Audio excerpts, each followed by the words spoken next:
மேகதாதுல வந்து அணை கட்ட போகிறாங்க. கர்நாடக முதல்வர் டி.கே. சிவகுமார் சொல்லியிருக்காரு. ப்ராப்பராக ஜூன் 5 காவிரி வாட்ரு திறக்கணும். திறக்கலை. விவசாயமெல்லாம் படுத்து போச்சு. குடிக்க தண்ணி இல்லை. இது வந்து சாதாரண கண்டன ஆர்ப்பாட்டம் இல்லை. தமிழ்நாட்டுக்கு வரக்கூடிய நீர் அதை அடைக்கினான். அதை வச்சு இன்னும் மேகதாதுல அணை கட்டணும்னு டி.கே. சிவகுமார் முயற்சி எடுக்கிறாரு. இதை வந்து மத்திய அரசு வந்து கண்டுக்கிறது இல்லை. மாநிலத்தில் ஆளக்கூடிய முதல்வரும் இதை உண்டான எந்த அனைத்து கட்சி கூட்டமும் போடலை. அதனால் முயற்சி எடுத்து கூட்டம் போட்டு ஃபஸ்ட்டு இதை அனௌன்ஸ்மெண்ட் பண்ணுறாங்க. நாங்கள் என்ன சொல்கிறோம்னா, என்னுடைய வரக்கூடிய நீர்நிலை பிரிட்டிஷ்காரன் ஆளும் பொழுது கூட இந்த பிரச்சனை கிடையாது. அப்போ ப்ராப்பராக தண்ணி வந்துச்சு. இன்னைக்கு ஆட்சியாக ஒவ்வொரு ஸ்டேட்லேயும் பிஜேபி ஆளணும். ஏன்னா இது என்னுடைய மேலாதிக்கத்தில் அந்த தமிழ்நாட்டுக்கு வரக்கூடிய எல்லாத்தையும் தடை செய்கிறாங்க. இதுக்கு நான் என்ன சொல்கிறேன்னா, அப்போ நீ காவிரி வாட்டர் தமிழ்நாட்டுக்கு வர்ற வரையும், மேகதாது அணை கட்டாமல் உறுதி செய்கிற வரையும் தமிழ்நாட்டிலேருந்து ஒரு வரி போகக்கூடாது. என்எல்சிலேருந்து கரண்ட் போகக்கூடாது. கூடங்குளத்துலேருந்து கரண்ட் போகக்கூடாது. தாது மணல் அள்ளக்கூடாது. கிரானைட்ஸ் அள்ளக்கூடாது. இது மாதிரி பல பேரெல்லாம் தமிழ்நாட்டில் வந்து முடக்கணும். இப்போ வந்து அவர் சிஎம் என்ன சொல்லியிருக்காருன்னா, 90 நாளைக்கு கனிம வளம் அதர் ஸ்டேட்டுக்கு போகணும் ஒரு ஆர்டர் போட்டிருக்காரு. புதுச்சேரி காரைக்காலை தாண்டி. அது மாதிரி மற்ற எல்லாத்தையும் போடு. மதுபானத்தை தடை செய்யணும். ஏன்னா குடிக்க தண்ணி இல்லை. மதுபான ஆலை 60 இருக்கு. ஆன்லைனில் இன்னைக்கு முந்தா நாளை ஏற்பாடு பண்ணிட்டார் சார். இதை நான் என்ன சொல்கிறேன்னா, பிரைவேட்டுக்கு போயிடுச்சு. பிரைவேட் யாருன்னா ஆதவர்ஷன் இன்சார்ஜ் ஆகி போச்சு. மதுபானம் தடை செய்யணும் தான் மக்கள் வாக்களிச்சாங்க. விஜயை நம்புனாங்க. ஏற்கனவே ஆண்ட அரசெல்லாம் சரியில்லை. புரியுங்களா? திராவிட முன்னேற்ற கழகம், அண்ணா திராவிட முன்னேற்ற கழகம் மாறி மாறி அவங்க கையில தான். மதுப்பிரியர்கள்லாம் வந்து வரிசையில் நிற்கிறவங்க கால் வலிக்கும்ல. ஆமா, அதனால நாங்க வந்து ஆன்லைன்ல கொடுக்குறோம். முட்டாள்தனமான வார்த்தை. இது சாதாரண விஷயம் கிடையாது. அப்ப குடிகாரனை வளர்க்குறியா? அதாவது போதையில்லா தமிழகம்னு ஒரு பேரணி நடத்தினாரு. அதுக்கும் இதுக்கும் சம்பந்தம் கிடையாது. நான் என்ன சொல்றேன்னா, நீங்க 3,309 கோடியை விட்டு அரசியலுக்கு மக்களுக்கு ஏதாவது செய்யணும். நான் காசை பார்த்துட்டேன், பணத்தை பார்த்துட்டேன், எனக்கு வெறுப்பாகி போச்சு, மக்களுக்கு சேவை செய்கிற வரேன்னு சொன்ன வார்த்தைக்கு நான் பதில் கேட்குறேன். அப்போ மக்கள் எல்லாமே குடிகாரனாக இருக்கான். அதை திருத்தணும். வீடு படுக்கை இல்லை, வாசல் இல்லை, குடிக்க பிரச்சனை இல்லை, சாப்பிட வழி இல்லை. அப்போ நீங்கள் ஃபஸ்ட்டு வந்தோன்னே என்ன ஆர்டர் போடுறோம்னா, இலவசம் கவர்ச்சியாக நான் வந்து பணம் 2,500 ரூபா சிலிண்டர் தர்றேன், வீட்டில் வேலை 4,000 ரூபா தர்றேன், இதெல்லாம் தர்றேன்னு கவர்ச்சியாக சொன்னதுனால வாக்களிச்சாங்க. அப்போ நாலேஜ் இல்லை உனக்கு. தமிழ்நாடு பட்ஜெட் என்ன, வருமானம் என்ன, ஒவ்வொருத்தரையும் எவ்வளோ வருமானம். அப்போ நீ வந்து இதெல்லாம் தெரிஞ்சுக்கிட்டு அறிவிச்சிருக்கணும். அப்போ ஏமாற்று வேலை, மக்களை ஏமாத்தில்லை. மாற்றம் சொல்லிட்டு ஏற்கனவே இருந்ததோட 3 மடங்கு ஆட்சி நடக்குது. இது மாற்றமே கிடையாது. மக்களுக்கு ஏமாற்றம். சரி, சரி, அந்த அமௌண்ட் வச்சு தமிழ்நாட்டுல எல்லாரும் கல்யாணம் கொடுக்க முடியாது. அவர் என்ன சொல்லியிருக்காருன்னா, முடியாது. 7-8 கோடி மக்கள் இருக்காங்க. ஒரு வீட்டில் வந்து 2 குழந்தைகள் கல்யாணம் பண்ணுவாங்க. இது இம்பாசிபிள். நடைமுறை பாத்தியம் கிடையாது. அவர் என்ன சொல்றாருனாக்க, சீமான் போட்ட திட்டத்தை 2 நடைமுறைப்படுத்திருக்காரு. ஆடு வாங்கி தரேன், மாடு வாங்கி தரேன். அதாவது தமிழ்நாட்டில் ஒரு வருஷத்துக்கு 10,000 பேருக்கு மாடு வாங்கி தரேன், கறவை மாடு இருக்காரு. கரெக்ட். அப்போ 10,000 பேர், எத்தனாயிரம் பேர் கிராமங்கள் இருக்கு? 12,500 சொச்சம் ஊராட்சி இருக்கு. ஒவ்வொரு ஊராட்சியில நீங்க கொடுக்க முடியாது. இதெல்லாம் நடைமுறை பாத்தியம் கிடையாது. அப்படியே கொடுத்தாலும் மேய்றதுக்கு இடம் இல்லை. அரசு ஆக்கிரமம் பண்ணிட்டான். குளம் இல்லை, அரசு ஆக்கிரமம் பண்ணிட்டான். மேய்ச்சல் நிலம் இல்லை. இதுக்கு ஒரு வழிவகை.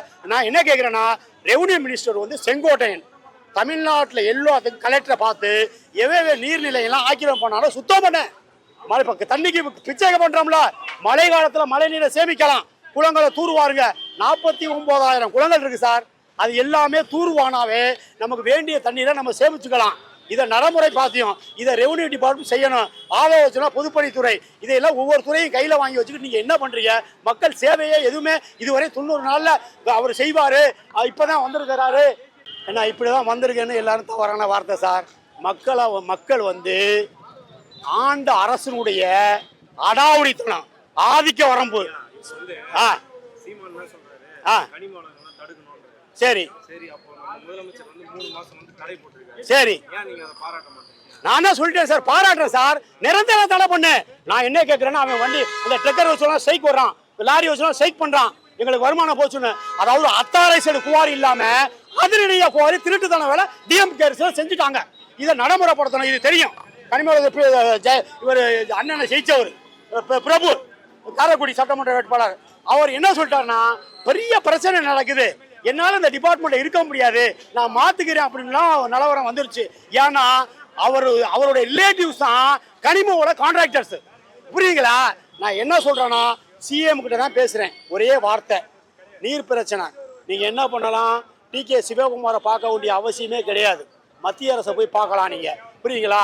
இந்த நிலைமைய தமிழ்நாட்டில் உள்ள எதிர்கட்சிகளை நீ கூப்பிடனாலும் சின்ன சின்ன கட்சியெல்லாம் கூப்பிட்டு என்ன பண்ணலாம், என்ன திட்டம் வகுக்கலாம்னு கலந்து ஆலோசனை பண்ணணும். அந்த கூட்டம் போடலை. இப்போ இவங்களாம் அதாவது நம்ம புதிய தலைவர் மூலியமா கிருஷ்ணசாமி மூலியமா கூட்டத்தை ஏற்பாடு பண்ணி ஃபர்ஸ்ட் ஒரு கூட்டம் பேசி ஒரு போராட்டம் பண்ணிட்டாங்க.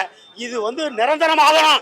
நான் என்ன சொல்றேன்னா, இந்த தலைவர்களே வந்தவங்க எல்லாருமே முருகன்ஜி, புரியுங்களா, வேல் முருகன், இந்த மாதிரி எல்லா தலைவரும் இங்கே வந்திருந்தாங்க. விஜயகாந்த் டீமில் உள்ள கூட லேட்டாக வந்தாங்க. இவங்கெல்லாம் ஒன்று சேரணும். தமிழ்நாட்டை மீட்டு எடுக்கணும்னா ஜாதி மதம் அதெல்லாம் அப்பாற்பட்டு இயக்கங்கள் ஒன்று சேர்ந்தா அடுத்த கட்டமைப்பு நம்ம தான். மாற்று கருத்து கிடையாது. அப்போ என்ன பண்ணணும்னா இயற்கை வளத்தை காக்கணும், மண்ணை காக்கணும், சம்பளத்துக்கு வேலை பார்க்கணும், ஊழலாம் ஆட்சியை கொண்டு வரணும். சீமான் இருக்காரு, வேல்முருகன் இருக்காப்புல, தமிழ் தேசிய கொள்கையை தான் பின்பற்றுறாங்க. அப்ப இவங்க எல்லாமே கூட்டமைப்பா, இதை நாட்டாளுற கூட்டமைப்பா வரணும் என்னுடைய ஆதங்கம். ஏன்னா தனிப்பெருமையில யாரும் ஜெயிக்க முடியாத காலகட்டம் வருது. இந்த கூட்டமைப்பு தொடரணும், போராட்டம் தொடரணும். இவங்க கூட்டமைப்புனால நாட்டை நம்ம கைப்பற்றலாம், விட்டதெல்லாம் நம்ம தேக்கலாம், தமிழ்நாட்டுக்கே வராதுன்னு சொல்லலாம். இந்திய இறையாண்மைக்கு மீறி அடுத்த ஸ்டேட் நடக்குது. இது மத்திய அரசு உளவுத்துறை கேட்கணும், கேட்கல. அப்ப எதுக்கு மத்திய அரசு தேவை? நமக்கு தேவை. நீ ஏன் வரி வாங்குற? நீ எல்லாத்தையும் எடுத்துக்கிற. இன்னைக்கு ட்ரெயின், பீட்டபுள், எல்லா துறையிலும் நீ எடுத்துக்கிற, மைன்ஸ் டிபார்ட்மெண்ட்லாம். புரியுதா புரியலங்களா? அப்ப தமிழ்நாடு ஸ்டேட்ல இயற்கை வளத்தை சுரண்டுறதுக்கு தான் மத்திய அரசா? வரி வாங்குறதா மத்திய அரசா? மாநில கொள்கை வாட்டர் பிரச்சனைக்கு பேசாத மோடி அரசு வாபஸ் வாங்கிட்டு போயா? நான் கேட்டு சார், அது ஒரு டிஎம்சினா சாதாரண விஷயம் இல்ல. ஒரு டிஎம்சினாக அதாவது 1000 மில்லியன் கியூபிக் ஃபீட்னு சொல்றான். 1000 மில்லியன் கியூபிக் ஃபீட்னு சொல்லும் பொழுது ஒரு ஒரு அதாவது ஒரு ஃபீட் எவ்வளோனாக்கா ஒரு டிஎம்சிக்கு 2.8 புரியுங்களா கோடி கியூபிக் ஃபீட்டு. அதாவது 34 நாளைக்கு நமக்கு மெட்ராஸுக்கு தண்ணி சப்ளை பண்ணலாம். புரியுதா? 40 டிஎம்சி வாங்கி எடுத்து எங்கே போறது? இங்க இருந்து போச்சுன்னா உங்களுக்கு சேலம், தருமபுரி, நாமக்கல், கரூர், திருச்சி, தஞ்சாவூர், மயிலாடுதுறை, பூம்புகாரில் போய் கனெக்ட் ஆகுது. இது எல்லாம் செத்து போச்சு சார். நான் என்ன சொல்றேன்னா இதெல்லாம் நிவர்த்தி பண்ணணும். யாரும் எந்த பிரச்சனைக்கு வரல. ஹலோ, இந்தியாவில் தமிழ்நாடு இருக்கா இல்லையா? இது தனி நாடா? மத்திய அரசு என்ன பண்ணணும்? உன்னுடைய ரைட்ஸ் என்ன? 28 மாநிலத்துக்கு ஒரே பிஎம். நீ 2014, 19, 24 3 முறை ஆண்ட. நீ என்ன பண்ண? தேசிய கொள்கை, தமிழ்நாடு கொள்கைலாம் எல்லாத்தையும் ப்ராடு பண்ற. நீ கேட்கறியா கேட்கலையா? யார் அமித்ஷா? அவன் மயான கிரிக்கெட் டீமுக்கு இதா இருக்கிறான். நான் என்ன கேட்கிறேன்னா, மாநில கொள்கை, காமராஜர் கல்வி கொள்கை ஒன்றும் நுழையல, எம்ஜிஆர் இருக்கும் போது நுழையல.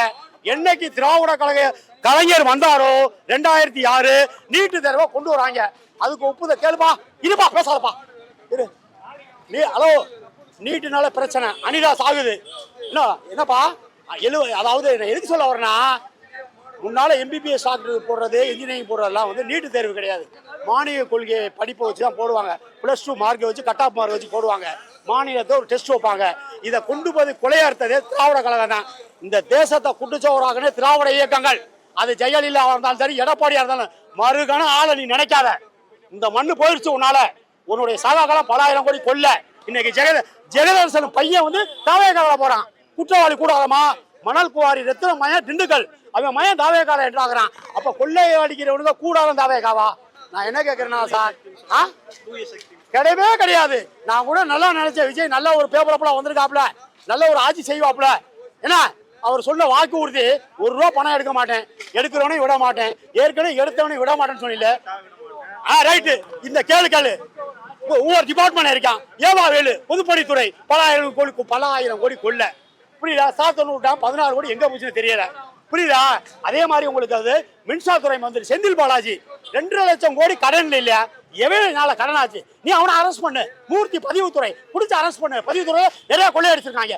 இந்த மாதிரி எல்லா துறையில உள்ளவனா நீ ரெக்கார்ட் பண்ணு. கோயில் துறையில நல்லா கிடைக்க. தமிழ்நாட்டில் 70,000 கோயில் இருக்கு. சேகர் பாபு நகையெல்லாம் உருக்கிட்டாருங்கிறான். 6000 டன்னு 6000 கிலோ நகை எங்க? கோயில நீ எதுக்கு பணத்தை போடுற? இந்த ரமேஷ் இப்போ பிரசன்ட்ல பதிவு இருக்கிறப்பல ரமேஷ் பழனியில 100 கோடி கொள்ள. என்ன ஒண்ணு ஆச்சு? தூய ஆச்சு, தண்ணி இல்ல. நான் அதெல்லாம் போயிட்டு சார், நான் லைனுக்கு வரேன் சார். நீ காவிரியில மேகதாது கட்டாததுக்கு நிரந்தரம் பண்ற வரைய மதுபான கடையை மூடணும். என்எல்சில இருந்து கரண்ட் போகக்கூடாது, கூடங்குளம் அணுமின்ல கரண்ட் போகக்கூடாது, மண்ணை தோண்டக்கூடாது, சாராய கடையை வச்சு பப்ளிக்ல இந்த கூட்டமைப்பாளர் அடிச்சு நொறுக்குவான். மாற்று கருத்தே கிடையாது. புரியுதுங்களா? நீ முதல்ல டிமாண்ட் பண்ணி சொல்ல வந்துரு. புரியுதுங்களா?